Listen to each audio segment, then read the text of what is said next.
Hi group, this is Rachel. I am going to record my initial video for Module 4. I really enjoyed this module, mostly because it was the group that I'm doing my social justice project for is within this module. So I've been kind of looking forward to it from the beginning, so just was excited to finally get to it. So talking about the prompt this week, I focused on people with disabilities, and the issue that I focused on was the issue that ableism is not even really ever talked about. So, I mean, yes, we hear disability, but we talk about racism, sexism, and we never really talk about ableism or what it means. I mean, I'll be honest, before this class, I hadn't even ever heard the word. So that's kind of my main focus, and then I have a couple other like smaller points. But so first, I just kind of want to give you guys like a little bit of background about where my interest in this kind of came from. And so Jamie is a friend of mine that I met at UNC Charlotte that decided to come through sorority recruitment, and I was her recruitment counselor. So I mean, the biggest thing that I learned, I think this was probably more of a learning experience for me than it was for her, was, so for instance, so the parties are like located across campus. I had no idea where the accessibility ramps were, where the elevators were, simply because I just never had to use them. So, I mean, we had to like plan which way we were going to go. We had to make sure that we could get there enough time, etc. You know, I also kind of saw other girls in the group maybe not be as opening and welcoming to her as everyone else. And I also, really unfortunately, on campus, like even, I mean, I hate to say it, but even most of my male friends that were in fraternities kind of like saw me with her on campus and were kind of did like a double take. And it's just like, I guess I understand, kind of, like, maybe you haven't ever seen her before, but it's almost like they were wondering, like, why are you, like, hanging out with, like, it just very, I don't know, it was just a tough time for me, I think, to kind of, like, learn, and then to also have people, like, not really, like, validating what I'm doing, and kind of, like, second-guessing Jamie and her ability, and anyway, so, that's kind of where the interest came from. So jumping into the prompt, when we talk about what kind of issues we need to address on campus, I think one of the first things, and I think this is the thing that we need to focus on overall, so one of the things I did for my learning activities was watch a TED Talk where a disabled person was talking about this idea of inspirational porn. And it's this idea that, you know, you see these videos of a girl that has no hands that's drawing with her mouth, or a kid playing basketball in a wheelchair, or a distance runner with prosthetic legs, etc. And we feed off that because it seems so inspirational to us. But the fact of the matter is those people, a majority of people with disabilities, not all, but a majority have lived with that disability for a long time. They know how to use their bodies.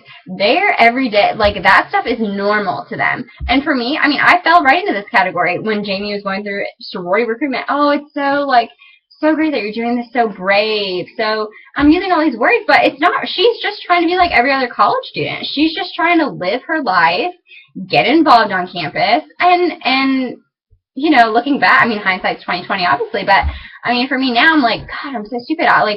She's just living her life, you know, and like now I talk to her every day, and it's like, oh, I'm going swimming, I'm going to the mall, I'm going to the bar. You know, she's 21, so it's like, it's just very, and I don't know what kind of the learning outcome of that is, but maybe it's just like having someone realistic, not some motivational speaker, come talk about the challenges that they've overcome, but talk about this daily life and how it's not the challenges that normal people think that disabled people try to overcome every day. Those are not the things that they're facing.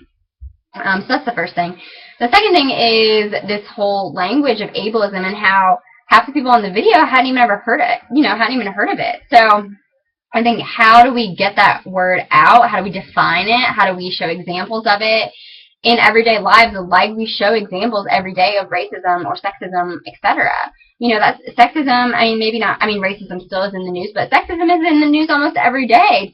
Talking about women and pay raises and and everything else. So how do we get that more forefront on our campus? I think another thing, I guess this is kind of moving on to what we can do as administrators and leaders, but I think about student activities on campus and making sure that all of those documents or anything that they send out to the student body is accessible to all students, including students with disabilities.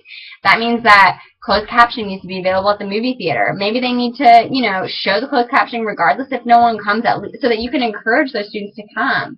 Documents that they send out with the week's events going on. Those need to be formatted correctly so that a screen reader can read them. And I think that a lot of departments on campus need to make sure that they have a relationship with the Disability Resource Center, because they want to help. They want to make sure that what we are producing as a group, as a community and an institution, is accessible.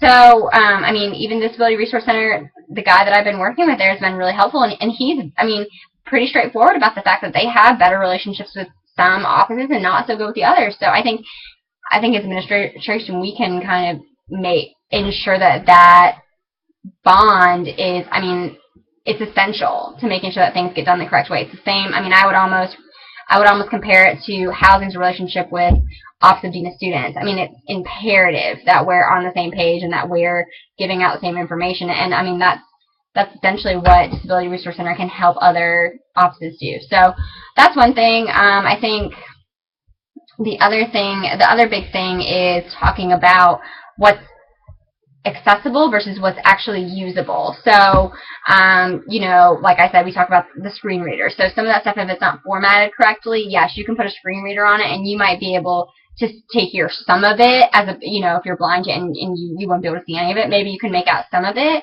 but maybe you can't. Maybe it's not documented the right way or formatted the correct way. Or maybe there's a ramp into a building and down the hallway, but the door's not open into one of the offices, and there's no door press to get in, so you have to sit there and wait. That's why Disability Resource Center keeps their door open at all times. So it's just small things like that. Yes, a lot. I think the mindset kind of is we have to make this because of law.